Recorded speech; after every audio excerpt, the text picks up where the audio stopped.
The first jar broke at Maribel Thornwick's feet, before the Alpha King had finished reading her sentence. Green glass scattered across the infirmary stones, releasing wolfsbane and winter mint into Greenmoon Herb House. Wolfless adults stood along the benches with their hands folded over old injuries. Rejected mates kept their collars high. Servants watched the royal guards as if pain itself had become a crime. Pack physician Orwyn Vale had chosen the inspection well. Cedric Hollmere's court would see the herb house not as refuge, but as evidence. "This is what she gives the weak," Orwyn announced. Maribel did not bend to pick up the glass. Her herb gown was marked with ashroot, calendula oil, and blood from someone else's wound. A streak of green balm stained her wrist. Harmless, because it had not been prepared for open flesh. Alpha King Cedric Hollmere stood beneath the carved wolf beams. For one breath, she saw the man who had come to her back door 3 winters ago with a shoulder wound royal medicine could not close. He had said no name. She had asked for none. She had treated the wound until his wolf stopped shaking. Now he trusted Orwyn in daylight. "Maribel Thornwick," Cedric said, "you are accused of administering forbidden wolfsbane preparations to impaired members of this pack." "Impaired is not a wound category," she answered. Orwyn's expression remained composed. "She targets wolfless adults, rejected women, and servants with no formal medical claim. Her mixtures dull pain long enough to hide deterioration. By the time proper physicians see them, the damage is worse. Proper physicians refused many of them before they came here." Orwyn turned toward Cedric. "Your Majesty. She keeps no royal, standard classification." "I keep wound categories," Maribel said. "Silver, burn closure. Bite fever, aftercare. Rejected, bond shock. Wolfless heat fever. Broken, shift strain. Scar tissue pain. Ask who turned them away before they crossed my threshold." A young stableman stood near the door, his collar fastened too high for summer. Maribel knew the hidden scar beneath it.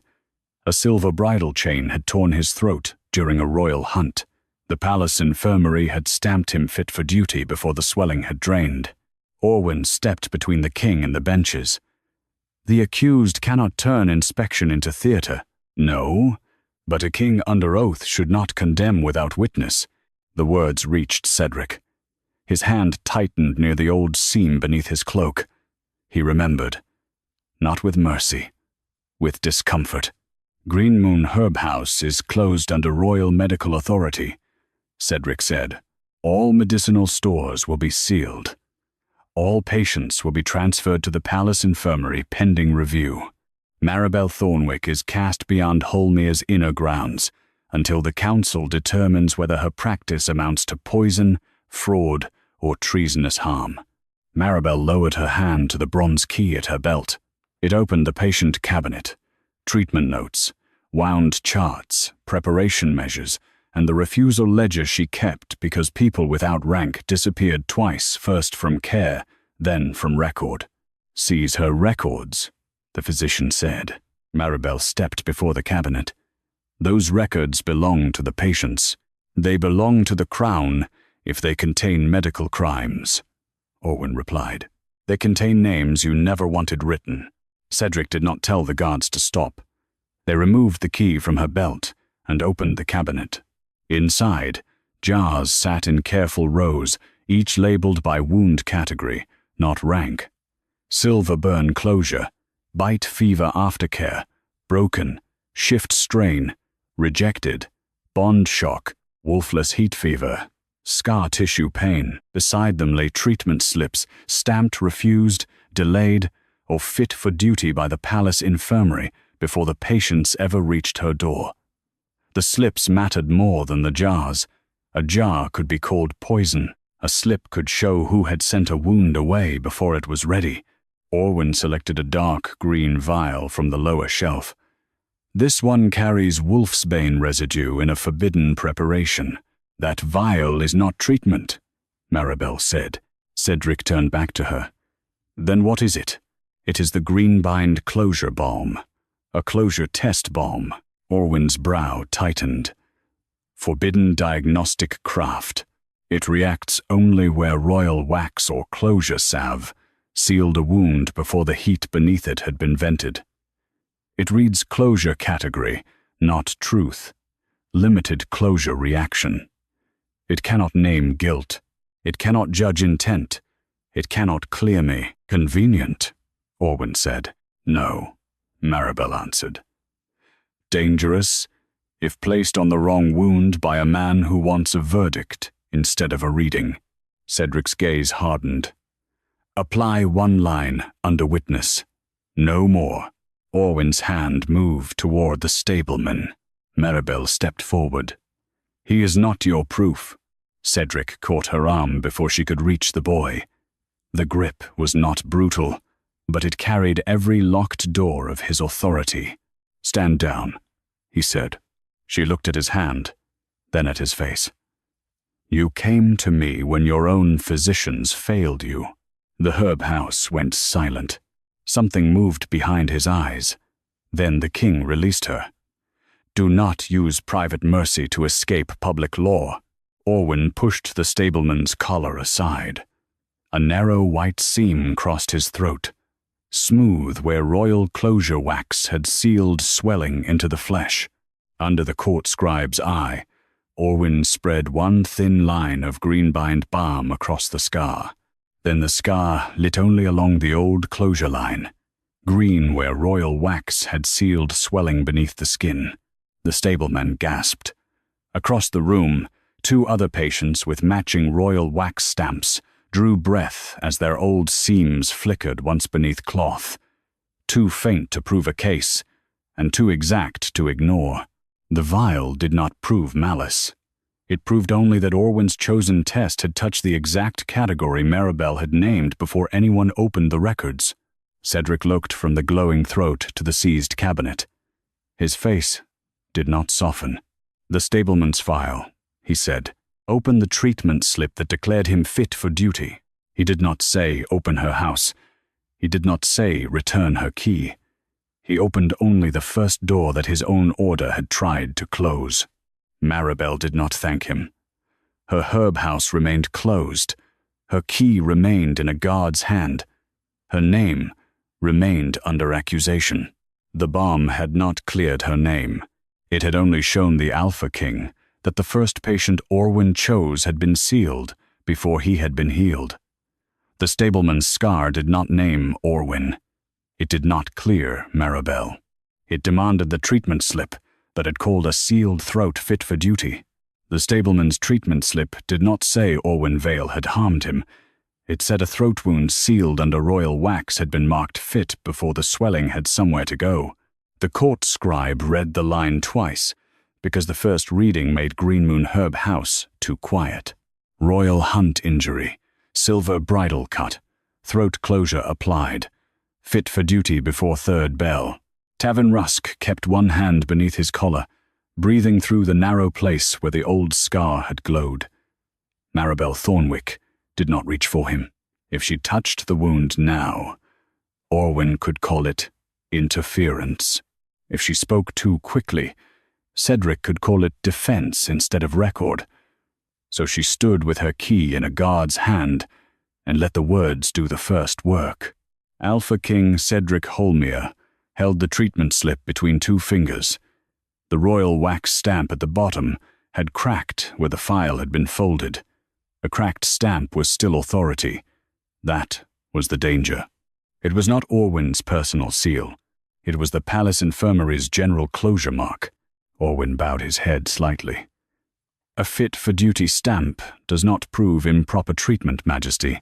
Stable workers often return before full comfort. Wounds ache. Scars complain. Throats do not complain, Maribel said. They close, or they fail. Cedric looked at her, not kindly. You will answer when asked. I have been answering in wound categories since before your physician named my jars poison. Orwyn's composure thinned. And yet your preparation contains wolfsbane. Maribel turned toward the seized cabinet. "Read the preparation log instead of holding the vial like a curse relic." The guard hesitated, waiting for Cedric. That pause told the room who still owned the silence. The herb house had been closed. Maribel had not been restored. Her records opened only because the authority that seized them allowed it. Cedric's jaw tightened. Open the log. 1 page. The Greenbind entry. The rest remained sealed. Greenbind Closure Balm. The scribe read, "Not for open flesh. Closure. Category test only. Wolfsbane tincture. 1 drop to 40 measures ashroot base. Winter mint counteragent. 6 measures. Applied in a line no wider than thread over sealed closure. If heat rises, venting was incomplete before wax. If no heat rises, no reading." "Counteragent?" Cedric asked. "Winter mint keeps wolfsbane from biting living tissue," Maribel said. "It is not perfume. It is restraint, or disguise," Orwin said. "It would be disguise if I sold it as treatment. The label says test." The court scribe checked the vial tag. "Greenbind Closure Balm. Test. Do not apply to open wound." A murmur tried to rise, but Cedric lifted one hand and killed it before it became sympathy. His face remained carved from winter stone, yet his eyes had moved from the vial to the treatment slip. Rank had accused her. Paper had begun to disagree. "Where is the royal wax closure record?" he asked. Orwin's closure record assistant, a woman with ink-stained cuffs, stepped forward carrying a second folded sheet. "Filed under Huntyard injury summaries, Majesty." "Read it." The assistant's throat worked. "Wound cleaned. Swelling present. Closure wax applied to prevent speech. Strain rupture. Patient released to light duty." Tavin gave a broken laugh that was almost fear. Light duty was hauling feed sacks. "No testimony," Orwin said sharply. "Not yet." Maribel's gaze stayed on the record. "Speech, strain, rupture, means the wound needed rest and venting. Royal wax sealed the surface. Greenbind reacted because heat remained beneath it. That is all it proves." Cedric gave her no gratitude for the restraint. "And the fit-for-duty stamp?" The assistant turned the page over. "Entered the same day. 3rd bell. By whom?" A silence opened. The stamp bore the infirmary mark, but the signer's box held only a duty initial. V2. Not a name, not enough for accusation, enough for a door. Orwin exhaled, as if relieved by procedure. "Duty initials rotate. The infirmary can provide roster comparison by tomorrow's council. A rotating initial could protect a busy infirmary. It could also make a wound no one's responsibility. Tomorrow does not help a throat already sealed," Maribel said. Cedric's eyes cut to her again. She did not lower hers. "But roster comparison is the right next record." That answer displeased Orwin more than anger would have. She had not given him hysteria. She had given him procedure. Cedric set the treatment slip beside the preparation log. The refusal ledger. Maribel's fingers curled once against her skirt. That ledger held humiliation in careful ink. Men turned away because their wolves never woke. Rejected mates dismissed because grief had no medical rank. Servants marked, delayed, until their bodies became damaged to be convenient. The scribe opened the black ledger. "Read only the entries connected to royal wax closure," Orwin said. "The rest is irrelevant." "No," Maribel said. "The rest shows whether they reached me before or after refusal." Cedric's face hardened at her interruption, but he looked to the scribe. "Read the stableman first. Name, Tavin Rusk. Injury, silver bridle throat cut. Palace slip presented at Greenmoon door 2 days after royal hunt. Prior status, fit for duty. Symptoms, heat beneath closure, fever, line rising, swallowing restricted. Greenbind indicated incomplete venting. Treatment given, wax softened, wound vented, winter mint wash, ash root wrap, fee, none. Orwin leaned forward. Fee, none does not prove innocence. No, Maribel said. It proves he was not part of the poisoning. For payment charge you brought. Cedric did not defend her. Other matching wax-stamped cases? The scribe found 2 entries. A laundress with a sealed wrist burn, a kennel boy with a bite closed before infection drained. Both had refusal or delay stamps before Greenmoon. Both had been marked service fit by the infirmary. Neither record named who made the decision. Too faint to prove a case. Too exact to ignore. Cedric turned only the pages the scribe had already opened. Why was I given an inspection summary stating she treated unregistered impaired patients with wolfsbane preparations? Orwin answered before the closure record assistant could. Because that is the medical concern. Maribel looked at the seized cabinet, then at the patients who dared not breathe. Who decided those words were the summary? That was the next wound.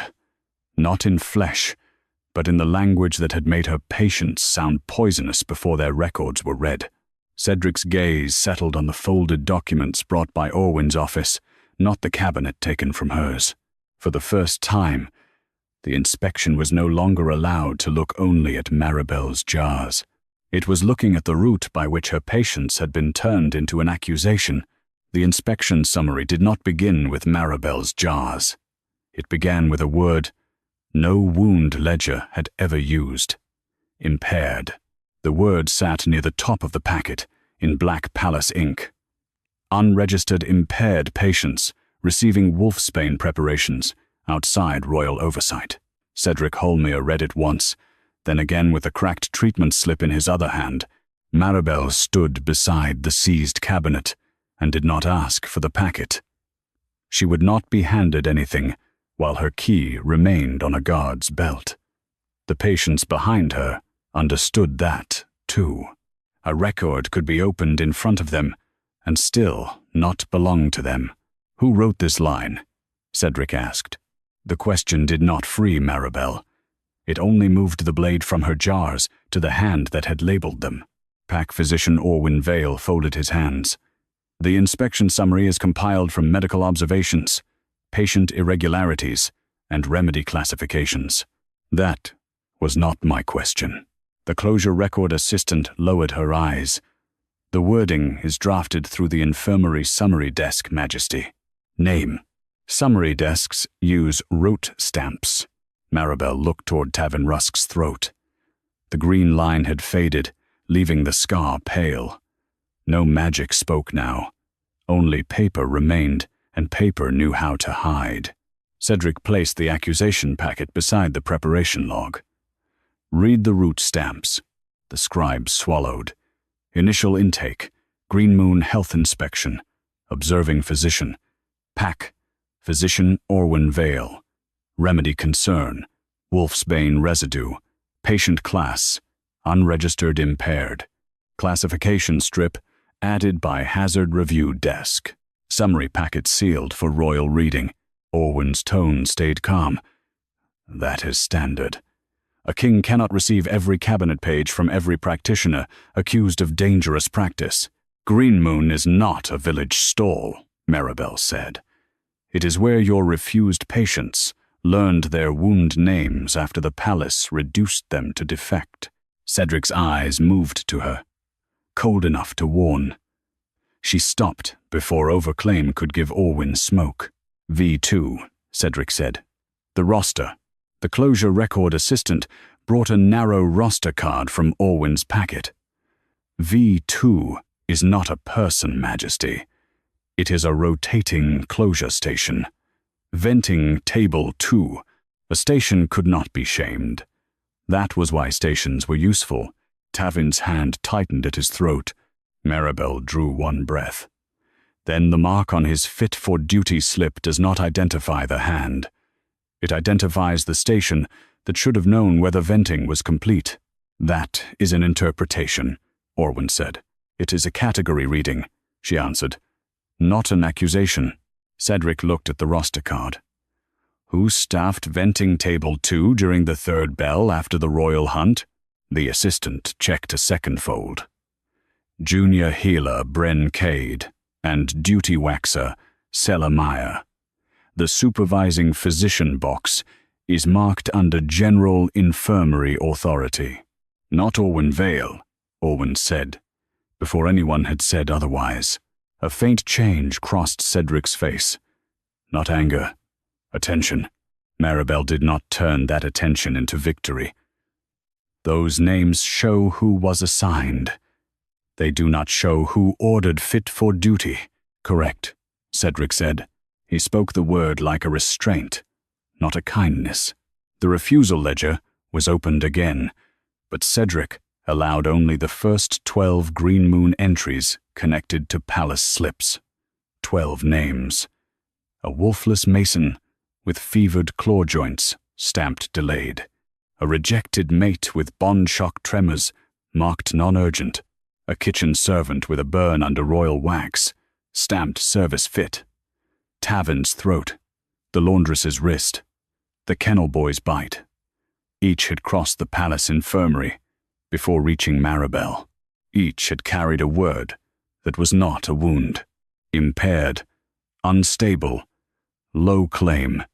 Service fit. Delayed. Enough, Orwyn said softly. This is becoming emotional exhibition. No, Maribel said. This is comparison. Cedric did not look away from the ledger. Comparison to what? To the accusation packet. She pointed without touching. My ledger says wound category. Your packet says patient class. My preparation log says closure test. Your packet says wolfsbane preparation. My entries name prior refusal. Your summary says unregistered. Someone translated records of treatment into records of threat. The room held that sentence. It did not convict anyone. It did not clear her. It changed where the next question had to stand. Cedric turned to Orwyn. Did you sign the full inspection or the summary? Orwyn met the king's gaze. I signed the medical concerns submitted for royal review. That is not the same answer. It is the answer procedure allows, Majesty. Maribel's mouth almost curved. Procedure allowed a throat to become a rotating mark. The king's hand closed over the accusation packet. Was I given the full cabinet records? The scribe checked the binding. No, Majesty. You were given a summary packet with selected extracts, remedy classification, and closure concern notes. The full cabinet was to be seized after judgment. After judgment, that meant the accusation had been written to arrive before the records that could answer it. Cedric had read her sentence from a packet, prepared before her records were opened. The truth of it did not make him innocent. It made his mistake larger. He had allowed selected language to stand in place of patient record. The seizure authority. A guard pulled the warrant from his belt. The wax bore the royal medical mark and Cedric's command seal, but the request line beneath it was narrow. Requested upon summary finding. Dangerous wolfsbane practice among impaired unregistered patients. Maribel saw the route before Cedric spoke it. The summary had not only accused her, it had authorized the taking of the records that could answer it. Orwyn said nothing. That pause was not confession. It was a physician choosing which procedure could still protect him. Cedric looked at the cabinet, then at Maribel. The cabinet remained sealed except for the cited extracts. But the summary route will be read before council, he continued. Hazard review desk, summary desk, closure station, seizure request, in that order. He still did not return her key. He still did not open Greenmoon Herb House. He still did not say he had been wrong. Maribel bowed her head only enough to acknowledge the record, not the mercy. Then the court scribe lifted the accusation packet, and a loose strip slipped, marked in green-edged ink. Hazard classification. Wolfsbane poison. Source. Copied from Greenmoon cabinet extract. Number G14. Cedric's gaze sharpened. Index. The scribe checked the cabinet index under the guard's hand. The extract number matched the cabinet index for the refusal ledger, not the Greenbind preparation log. The strip did not prove Orwin had lied. It proved only that the accusation had borrowed its poison label from a page that did not contain medicine. Extract G14 did not come from the Greenbind preparation log. It came from the refusal ledger, where Maribel had written the names the palace infirmary had already turned away. The cabinet index lay open beneath the guard's hand, and for a moment no one moved.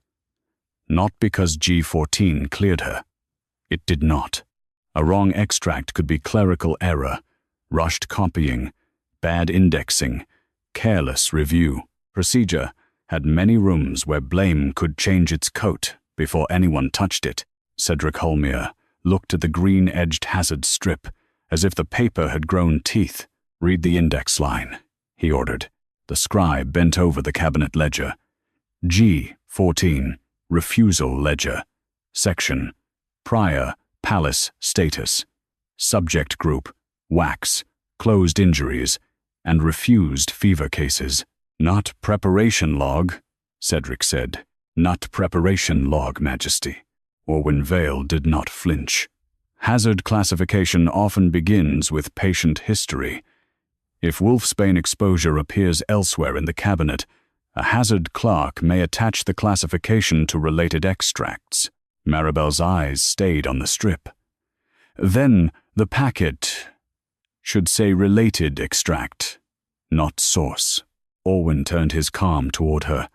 "You are under accusation. You do not instruct the hazard review desk." "No," she said. "But I know the difference between a wound record and a medicine page." Cedric lifted one finger before either of them could sharpen the room further. "Who copied G14 into poison classification?" The closure record assistant sorted through the packet tabs. Her ink-stained hands were steady, but her breathing had changed. "Copied through hazard review desk. Root stamp HR6. Clerk initials Len F." "A clerk," Orwin said.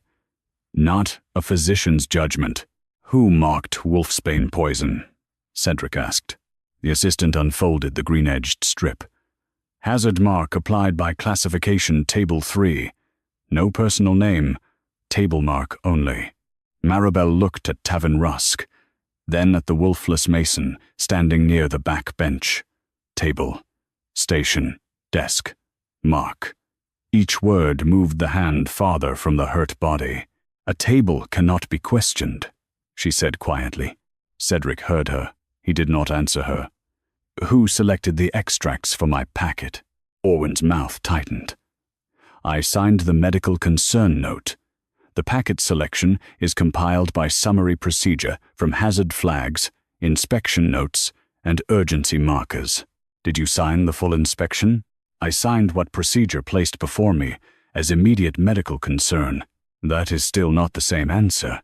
It is the only answer that can be given without the full review file, Majesty." Maribel almost admired the precision.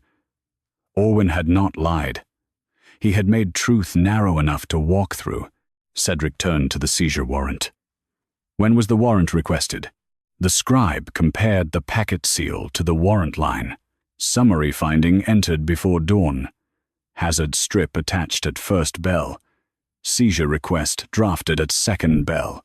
Royal command seal attached after morning council. And the cabinet seized after judgment. The words had been said before, but now they had order. Summary first. Hazard strip second. Seizure request third. Judgment fourth. Cabinet last. Maribel felt the patients behind her understand it in their bodies. Their records had not been examined to decide whether she was dangerous. Their records had been taken after the packet had already taught the king what danger to see. Cedric's face remained cold. "Was my command seal attached from the full record?" The scribe lowered his eyes. "No, Majesty. From the summary packet and concern note." The answer did not absolve him. It placed his authority exactly where it had failed. Maribel said nothing. She would not give him the mercy of explaining his own mistake back to him. Orwin stepped in carefully. Majesty, urgency procedure exists because poison risk cannot wait for every rural record to be debated. Wolfless patients and rejected mates are medically fragile. Exposure to wolfsbane compounds could have caused deaths before full review. Fragile is not a wound category, Maribel said. Orwin's gaze chilled. Nor is defiance. Cedric's voice cut between them. The language conversion sheet. The assistant stilled. Now, Cedric said. From the back of the packet, she removed a thin gray page, folded smaller than the others. It was not medical parchment. It was administrative, with columns ruled cleanly enough to make suffering look orderly. The scribe read, Greenmoon, irregular patient terms to Royal Inspection Class. Wolfless heat fever, impaired adult. Rejected, bond shock. Unstable mate, state. Prior palace refusal. Unregistered care. No fee treatment. Unlicensed charity practice. Closure category test with wolfsbane residue. Forbidden wolfsbane preparation. The patients did not gasp. They had heard worse words in softer rooms. Maribel closed her eyes for one beat, then opened them. That is how my patients became your accusation. Orwin did not speak at once. That pause was not surrender. It was calculation beneath a physician's discipline. Cedric looked from the conversion sheet to the refusal ledger. Who authored the conversion sheet? Summary desk template, the assistant said. Updated this quarter under medical language conformity. Approved by whom? Her fingers tightened on the page. Royal Medical Authority. Orwin lifted his chin. Which I oversee, Majesty, but do not draft alone. There it was. Proximity without admission. Cedric did not return Maribel's key. He did not reopen Greenmoon. He did not strike the charge from the room. The cited extracts remain open. The rest of the cabinet remains sealed. The hazard review route will be summoned to council. Maribel looked at the locked cabinet, then at the people who had learned they could be renamed before they were treated. And my patients, she asked, will remain under palace observation by the same authority that called them impaired? Cedric's eyes hardened, because the question was fair, and he was not yet ready to pay what fairness cost. Under witness observation, he said, no new treatment without recorded consent and wound category. It was not restoration. It was not trust. It was a narrow order, forced open by paper. The scribe gathered the pages, but the gray conversion sheet clung to the hazard strip where wax had warmed between them. When he separated them, another line appeared on the back of the strip, half hidden by the fold. Source note. G14 selected for Crown concern because patient refusal language may expose infirmary liability. The strip did not say who had feared exposure. It only proved someone had known the refusal ledger was dangerous before anyone called it poison. The word liability changed the temperature of Greenmoon Herb House more than any threat of poison had. Not guilt, not injury, not diagnosis. Liability.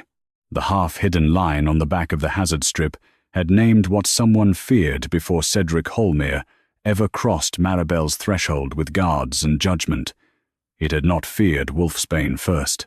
It had feared the refusal ledger. The scribe held the strip by its corners as if ink could infect authority. Cedric read the line once in silence. Then he set it beside the gray conversion sheet. Who added the source note? The closure record assistant did not answer quickly enough. Orwin Vale's voice moved in first, calm and careful.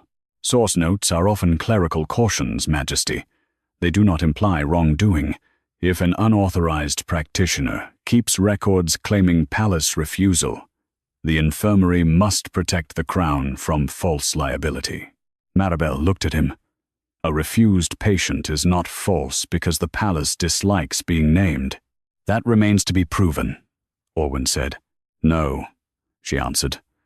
The names remained to be compared. Cedric lifted his hand before Orwin could answer. The Hazard Review custody line.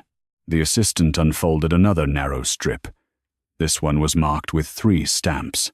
Summary desk intake, Hazard Review classification, Crown Concern selection. Between them sat blank spaces where names should have been. Not missing by accident. Designed, absent. Read it, Cedric said. The scribe obeyed. G14 copied from Greenmoon Cabinet Index. Attached to hazard flag under possible wolfsbane exposure. Crown concern elevated, due to infirmary liability language. Packet selection approved through urgent medical review. Approved by whom? Table 3 mark. Maribel's jaw tightened. Another table. A table does not act alone, Cedric said. Orwin bowed his head. But a table distributes responsibility across trained review, Majesty. That is why emergency medicine does not collapse under one person's bias, or one person's accountability, Maribel said. Cedric's eyes cut to her. You will not turn every blank name into guilt. I am not trying to, she replied. I am trying to keep blank names from turning every patient into a threat. Behind her, Tavern Rusk swallowed with pain. A rejected mate named Elsha touched the inside of her wrist, where the old bond tremors sometimes returned. The patients were not witnesses yet. They were still subjects under observation. Cedric turned the conversion sheet over. Medical language conformity. This quarter. Bring the approval ledger. The assistant froze. Majesty, that ledger belongs to the Royal Medical Authority, not Greenmoon. Then it should not fear Greenmoon's index. Orwin's expression remained disciplined, but his left thumb pressed once against his sleeve. The ledger is at the Palace Infirmary. It cannot be produced from this cabinet. Then send for a certified copy. A guard left at Cedric's signal. Not to free Maribel, not to believe her, to fetch the next piece of the root. Maribel stood still, but inside her something old and bitter turned over. Certified copies had killed her sister more cleanly than fever. A neat refusal, a low priority mark. A physician's explanation that wolfless heat did not warrant night treatment while ranked wolves waited. By dawn, Helena Thornwick had been too quiet to argue. She did not speak the name. Not yet. Grief made poor evidence when a room wanted procedure. She had learned that over a grave, no palace doctor attended. Cedric watched her face change and, for one dangerous breath, seemed to remember another night, another wound, the way he had sat on her workbench with his cloak pulled back while fever darkened his shoulder. He had never asked who else she treated after midnight. He had only cared that her hands did not shake. Now those hands were empty, because his guard held her key. The refusal ledger comparison, Cedric said. Orwin's eyes narrowed. Majesty, repeated readings of patient complaints may prejudice the court before the hazard review copy arrives. Then we will not read complaints, Cedric said. We will read stamps. That was worse for Orwin, and Maribel saw he knew it. The scribe turned to the first 12 entries already opened. Cedric allowed no new names. The limit mattered. The accusation remained larger than the proof. Entry 1, the scribe read. Prior palace status delayed. Reason, low claim adult. Greenmoon category, wolfless heat fever. Entry 2, prior palace status. Service, fit. Reason, closure, intact. Greenmoon category, sealed burn with heat beneath wax. Entry 3, prior palace status, non-urgent. Reason, rejected. Bond instability. Greenmoon category, bond, shock, tremor, risk of seizure. Each comparison struck softly, not like a verdict, but like stones placed across dark water. No single stone crossed the river. Together, they suggested where a crossing might be. Maribel did not embellish. Those entries show conversion. They do not show intent. Cedric looked at her. They show patient conditions translated downward before the accusation translated them sideways. She continued. Low claim became impaired. Prior refusal became unregistered. Closure test became wolfsbane poison. The room took the shape of that route. Then the guard returned, carrying a sealed copy tube, breathless from the run.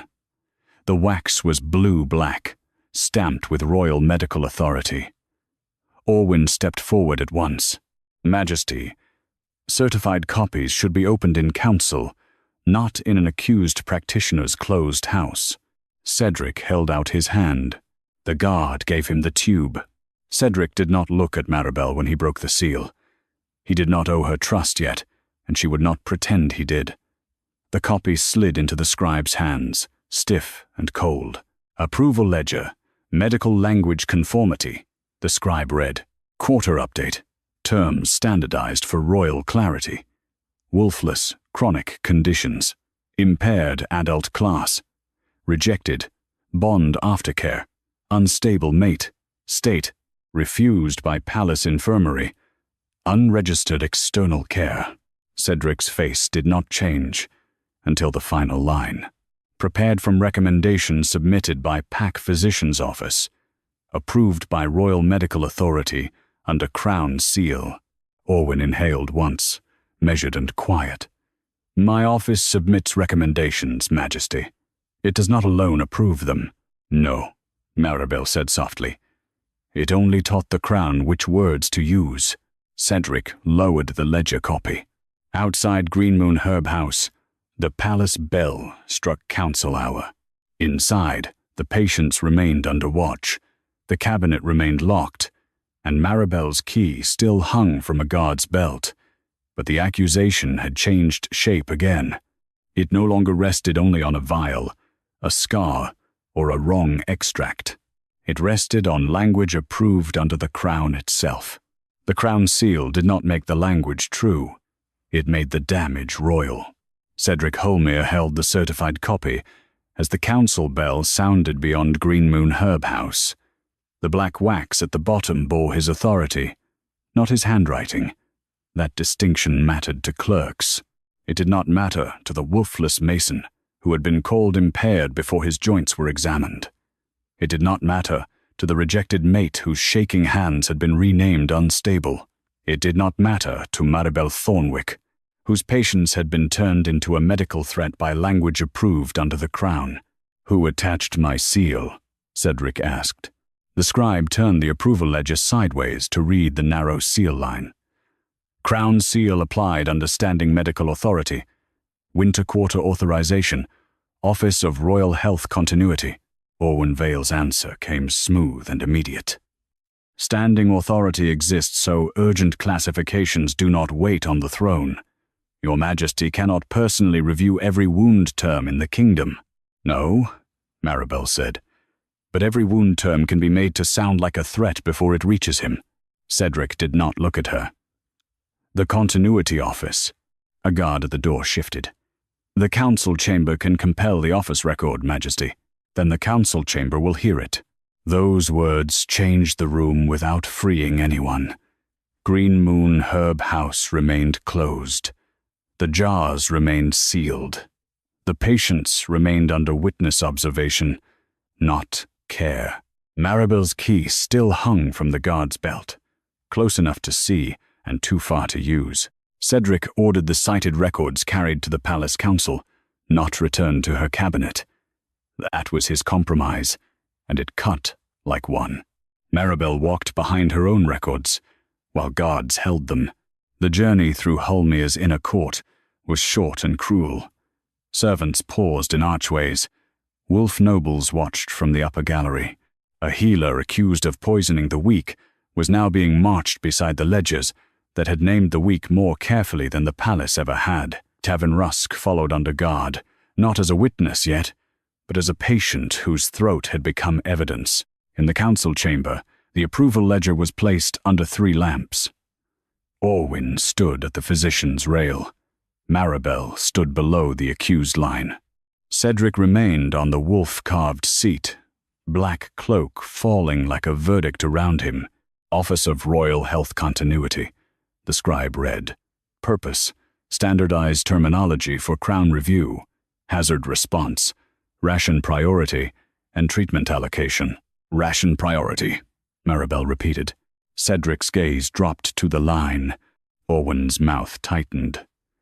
Medical resources are not endless. Classification helps determine urgency. Then impaired is not just insult, she said. It is a gate. No one corrected her. Cedric's voice stayed low. Read the allocation rule. The scribe hesitated. Impaired adult class may be deferred unless active contagion, active bleeding, or royal service disruption is present.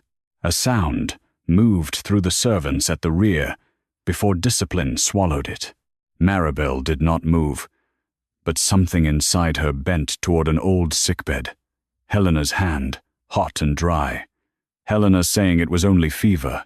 Helena asking whether the palace would come if Maribel used the emergency bell. They had not come. The refusal slip had arrived before dawn, stamped low priority. She kept her sister's name behind her teeth. A dead woman could not be used carelessly in a room hungry for spectacle. Cedric turned to Orwin. Your office recommended this? My office recommended standard terms, Orwin said. Allocation rules are amended by continuity clerks, ration officers, and council health auditors. Names. The scribe found the approval column. Recommendation submitted from PAC Physician's office. Draft. Incorporated by Health Continuity. Allocation note. Added by Resource Stewardship. Final review under Royal Medical Authority. Crown seal under Standing Authority. 4 offices. 4 doors. No hand yet. Maribel let the silence sit before she spoke. That does not prove one villain. It proves the route was built so a refused patient could pass through 4 offices and still arrive as no one's fault. Cedric's hand closed over the arm of his chair. Orwin looked at her sharply, as if she had chosen the one sentence he could not oppose without sounding pleased by the route. The accused is making political argument, he said. The accused is reading your record, she answered. Cedric lifted the ledger copy. The Standing Authority order. When was it signed? The scribe turned another page. Beginning of winter quarter, after fever crowding in the lower districts. By whom? The answer came softly. By the Crown. The chamber became very still. Cedric did not ask who sat the Crown. Everyone knew. He had signed the Winter Authority after receiving Orwin's warning that uncontrolled herb practice and unregistered patients were straining royal medical stores. He had signed to prevent delay. He had signed without asking whose care would be delayed first. Maribel saw the recognition enter him. It did not soften him. It made him more dangerous, because a king who saw his own mark inside a wound either repaired the root or buried it deeper. Read the warning that preceded the order, Cedric said. Orwin turned his head. Majesty, read it. The scribe unfolded the attached concern memorandum. Unregistered external care, increasing among impaired adults, rejected mate, states, wolfless chronic cases, and low-claim servants. Risk of unsupervised wolfsbane exposure. Recommendation: standardize classification, restrict external preparation use, permit, seizure of suspected poison records under urgent review. Maribel finally looked at Orwin. You did not need to accuse me first. You built the language that would make any herb house guilty once the Crown was afraid. Orwin's voice cooled. I warned a kingdom about unsafe practice. That is my duty. And who warned the kingdom about unsafe refusal? No one answered. The scribe's hand hovered over the memorandum. There is an appendix. Cedric's eyes narrowed. Read it. Case examples supporting urgency. The scribe paused. Example 3. Wolfless heat fever, lower service district. Palace response, deferred under low-claim adult class. External herbal intervention, attempted too late. Death recorded as fever progression. Maribel's breath left her before she could command it back. Cedric looked at her then. The scribe read the line that had waited in royal ink longer than any apology. Patient name, Helena Thornwick. The council chamber did not explode. It did not need to. Maribel stood so still that even grief seemed afraid to touch her. The appendix did not prove Orwyn had killed her sister. It proved the system that now accused Maribel had used Helena's death to justify the very language that had refused her care. Helena Thornwick's name did not break Maribel. It made the council chamber remember that records could wear a dead woman's face. For one breath, every eye turned toward her, with the hungry pity courts used when grief became useful. Maribel did not give them tears. She had buried her sister with rosemary in her sleeves, and no palace physician beside the grave.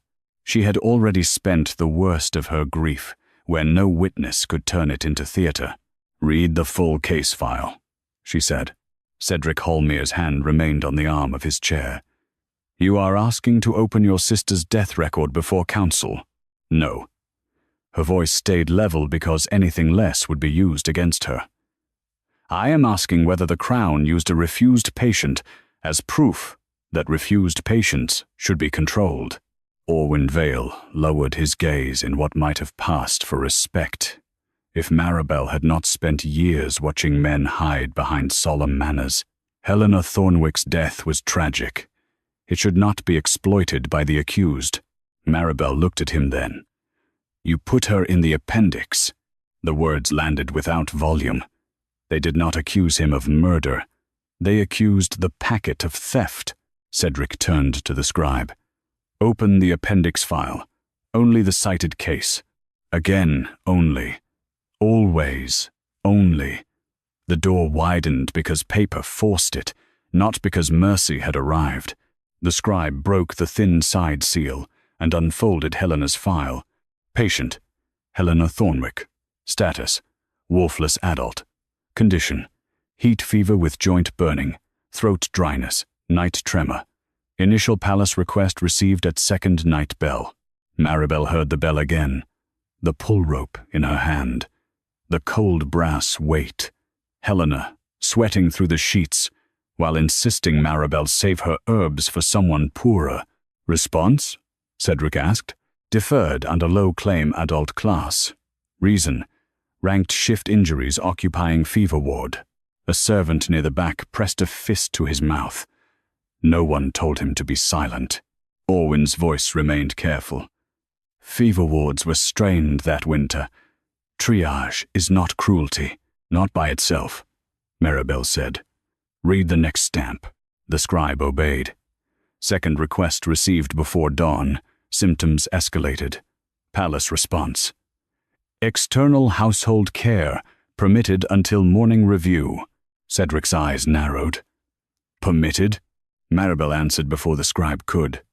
"That is the stamp they use when they will not come, but want the household blamed for whatever happens before they arrive." Orwyn's jaw tightened.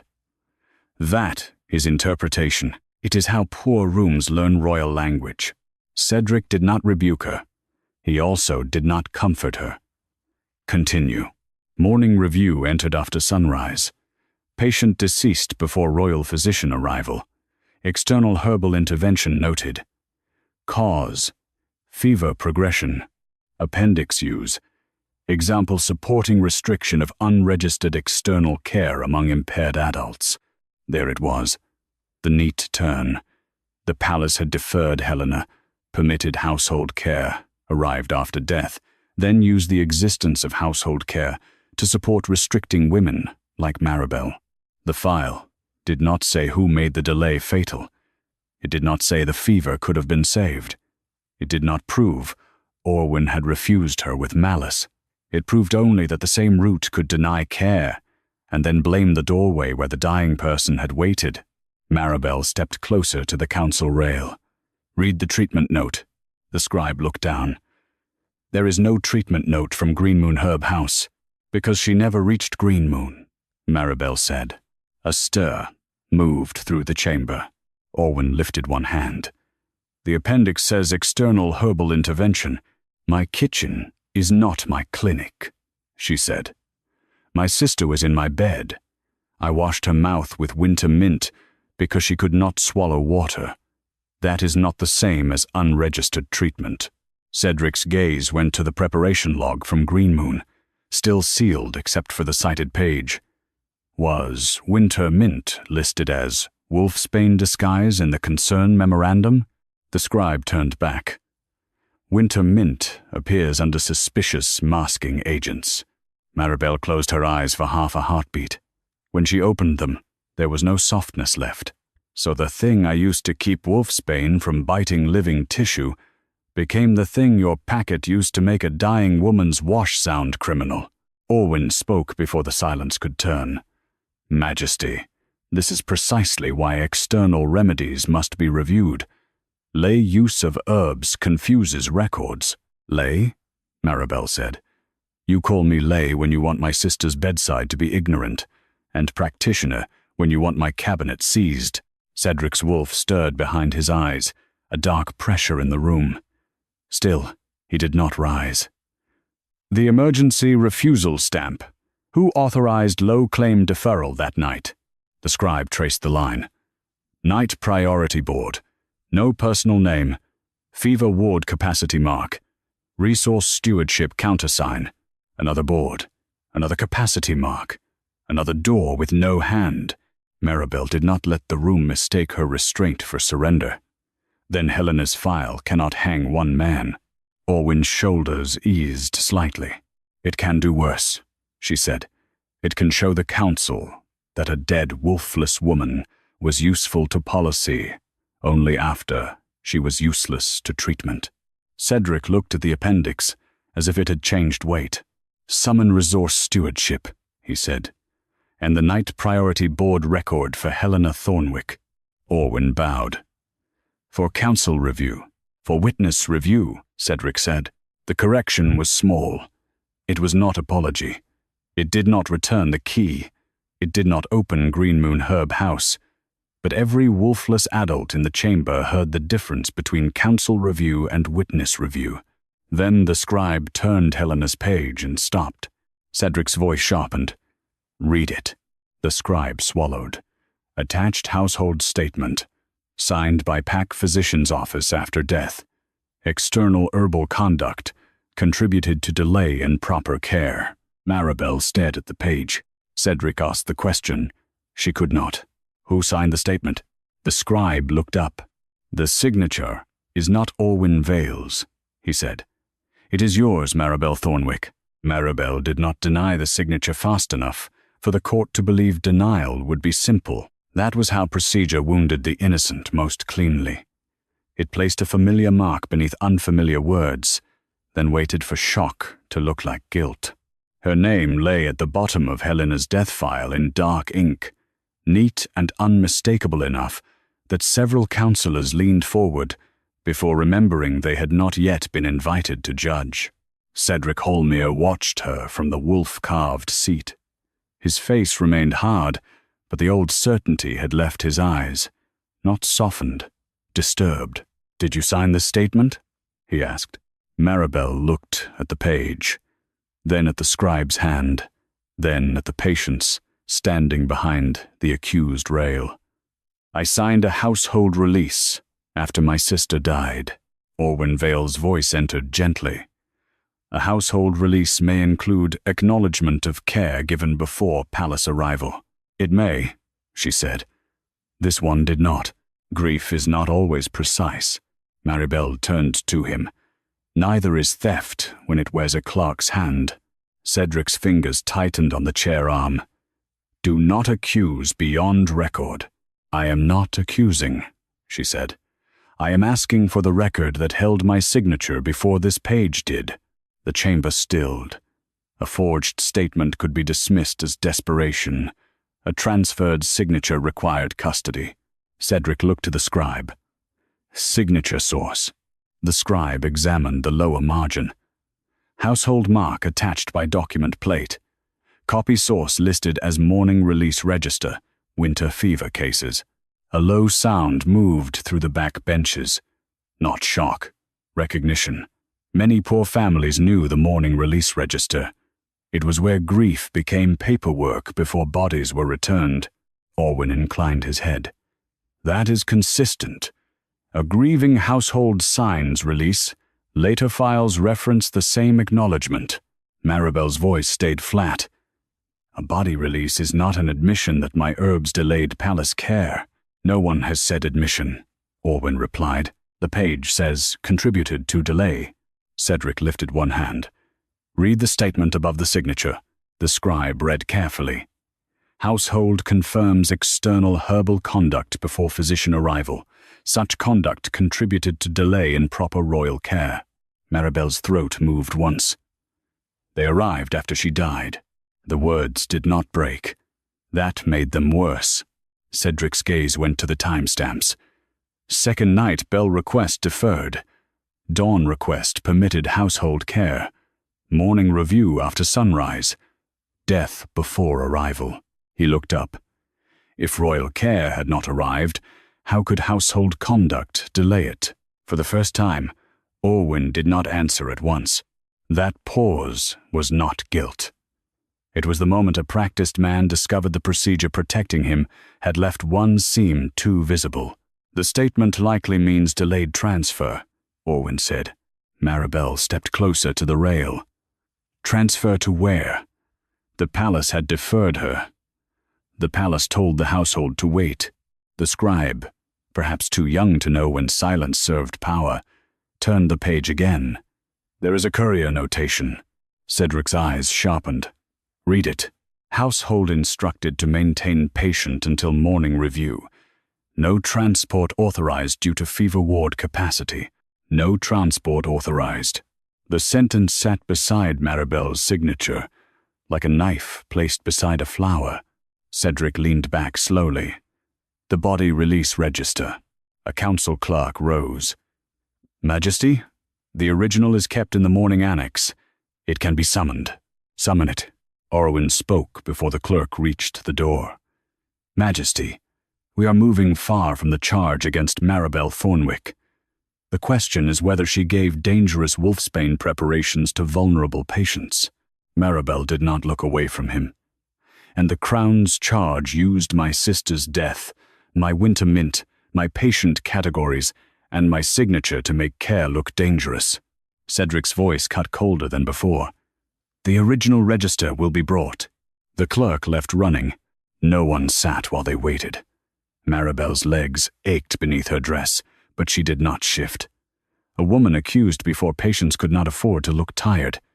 Tavin Rusk stood with one hand at his throat. Elsha, the rejected mate, stared at the floor, lips moving silently over words Maribel had once taught her to slow tremors. When the morning register arrived, it came wrapped in grey cloth and old cedar. The clerk placed it under the lamps. Dust rose like breath from a grave. The scribe found Helena Thornwick's entry. Body released to household. Maribel Thornwick. Cause recorded. Fever progression. Palace arrival after death. Household receipt of remains and burial authority. Cedric's voice was low. Read the signed line. Received body of Helena Thornwick for burial. No treatment claim entered. No treatment claim? Cedric asked. No, Majesty. Orwin's expression did not change, but his stillness became expensive. Maribel closed her eyes for one heartbeat. Helena had been reduced to a line, but the line had not betrayed her. The scribe placed the original beside the appendix statement. The signatures matched. The words above them did not. Cedric looked at both pages. Who created the document plate? The morning clerk checked the back of the copy. Plate, generated by Archive Copy Room for medical appendix use. Request, attached by Resource Stewardship, forwarded through Pack Physician's office. Orwin lifted his chin. Forwarded through does not mean authored by. Maribel answered before Cedric could. No, it means the lie traveled safely. A few counselors stirred at the word lie. Cedric did not rebuke her this time. Strike that. The alteration is not yet judged. Maribel bowed her head once, bitterly precise. Then say what the record proves. He held her gaze for a long moment. It proves your signature was placed beneath a statement not present in the original release. That was the first sentence he had spoken that protected her record instead of his authority. It did not free her. The poison charge still stood. Her key remained gone. Greenmoon remained closed. Orwyn remained at the physician's rail, unconvicted and watching every exit procedure offered. Then the morning clerk found the plate request tucked into the register cloth. "Majesty," he said, voice thin. The copy plate was requested before Helena Thornwick's file was added to the policy appendix. Cedric turned. The clerk held up the slip. "And the request reason says, secure family mark for future medical liability response." The request to secure Maribel Thornwick's family mark did not accuse her of poison. It accused the officers around the throne of preparing for blame before the blame had a body. The council chamber held the slip under 3 lamps. Secure family mark for future medical liability response. The words were small, administrative, almost bored. That made them worse. No villain had shouted them. No enemy had carved them in blood.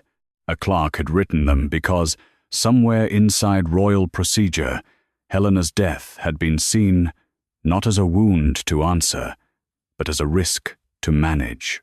Cedric Hollmere did not rise. A king did not need to stand to make a room afraid. He only had to go still. "Read the route," he said. The morning clerk turned the slip over. "Archive copy room request. Initiating office.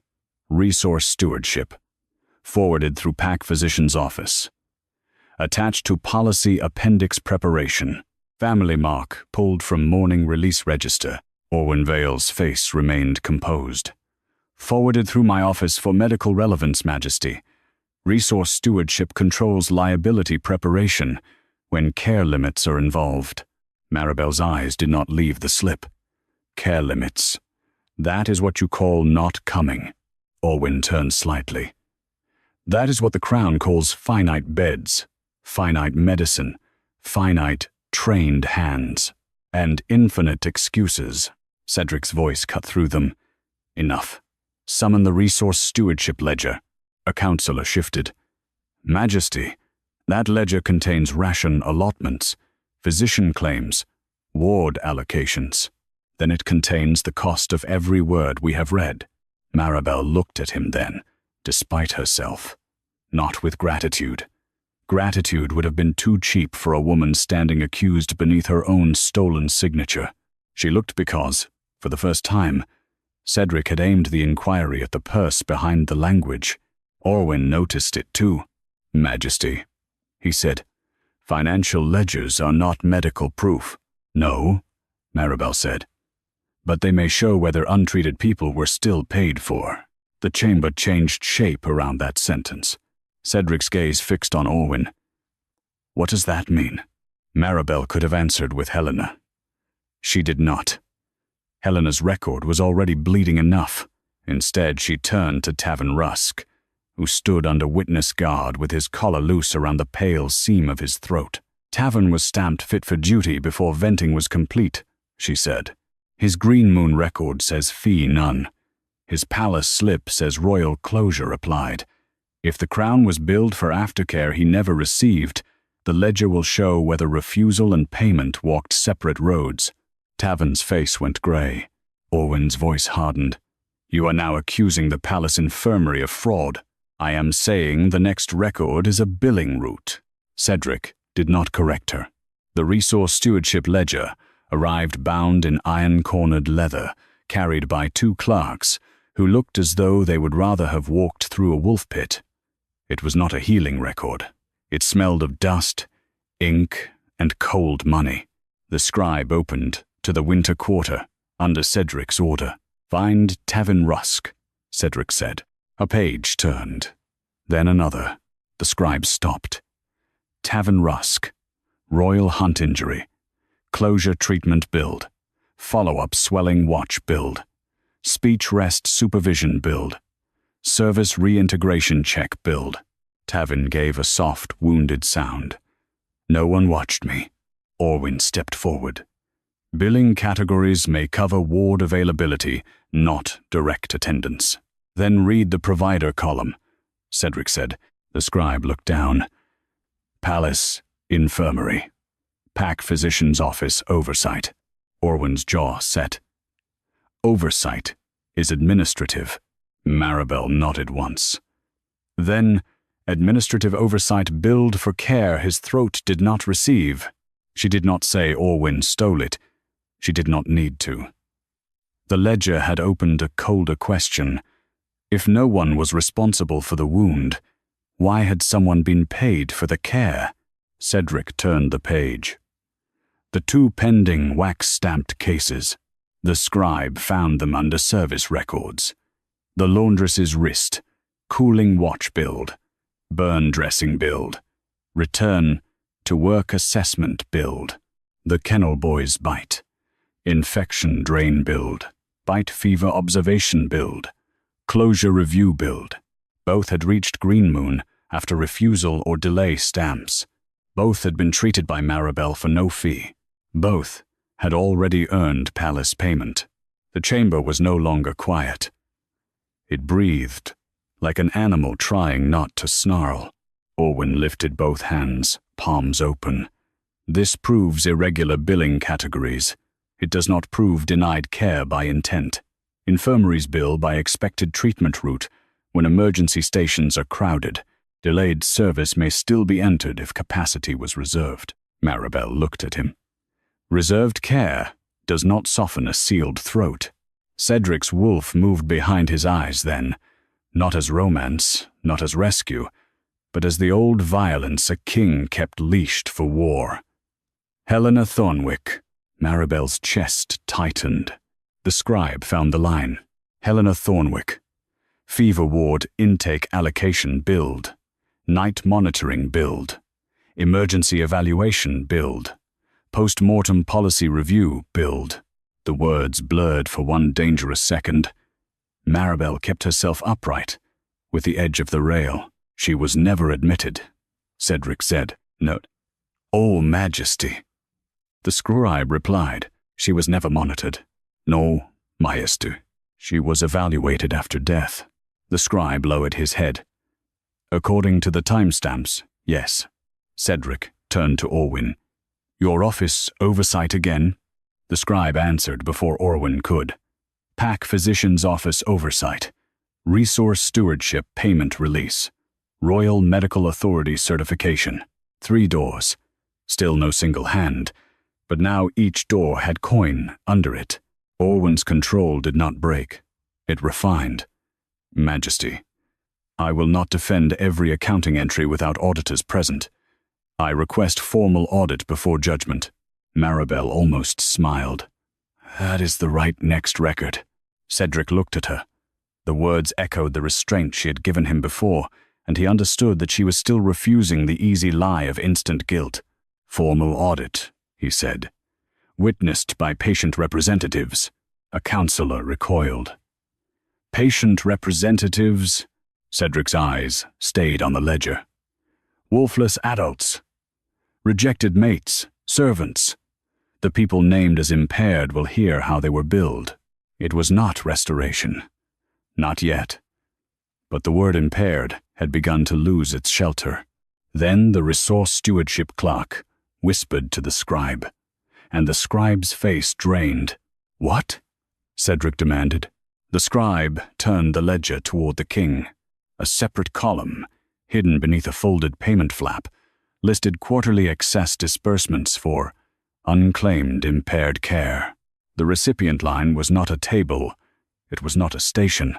It bore the seal of Pack Physician Orwin Vale. The council chamber did not need Orwin Vale to confess once his seal began appearing, where patient care had vanished. Cedric Hollmere ordered the payment flap held open beneath witness lamps, and this time no one called the record emotional exhibition. The column was read slowly. Tavin Rusk's billed throat watch. The laundress's billed burn review. The Kennel Boys billed bite drain. Helena Thornwick's billed night monitoring. Quarterly excess disbursements, gathered from unclaimed impaired care, and released through PAC Physician's Office authority. Orwin stood very still. Administrative seal, he said at last. Not personal receipt. Cedric's face had gone colder than anger. Then the audit will determine which hands used it. The Crown cannot suspend its physician's office on implication. No, Cedric said. It can suspend medical authority when the records show treatment was billed for patients who were refused, delayed, or dead. Maribel did not look away. She had waited too many years to mistake suspension for justice. Orwin was not dragged out. No god struck him. No satisfying spectacle rescued the room from procedure. Cedric ordered his seal ring, office keys, and review authority surrendered to witness custody pending formal trial before patient representatives, Crown auditors, and the council. Orwin's eyes flicked once to Maribel. Not hatred alone. Calculation wounded by exposure. You have opened dangerous roads, he said. No, Maribel answered. You billed them. The words held because the ledger held. Cedric rose then, and the chamber followed him to its feet. He turned first not to the nobles, not to the physician's rail, but to the benches where wolfless adults, rejected mates, servants, and injured workers had stood all day as if their pain needed permission to breathe. The word impaired is struck from royal medical category, he said. A sound moved through them, too small to be triumph, and too deep to be relief. Cedric continued. No patient shall be reduced from wound category to rank condition for purposes of refusal, ration priority, hazard review, or billing. Wolfless heat fever, rejected bond shock, bite fever, silver burn closure, broken shift strain, and scar tissue pain will be recorded as medical categories. Refusal, delay, and fit-for-duty stamps will require named authority, not rotating marks alone. The scribes wrote quickly. For once, language ran after the wounded instead of ahead of them. Then Cedric turned to Maribel.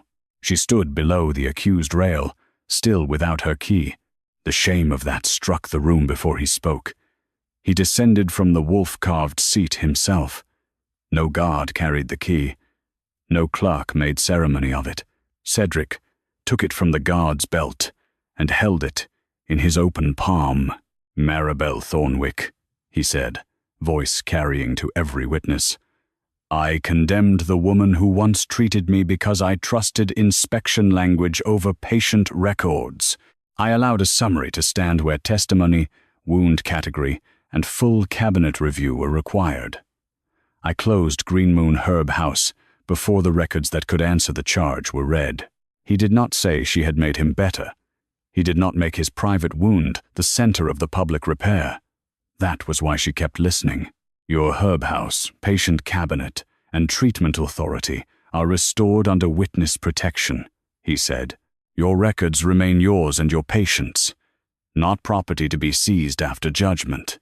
Any royal review of your preparations will include full preparation logs, patient consent, and wound category oversight. Maribel looked at the key. For years it had been ordinary bronze.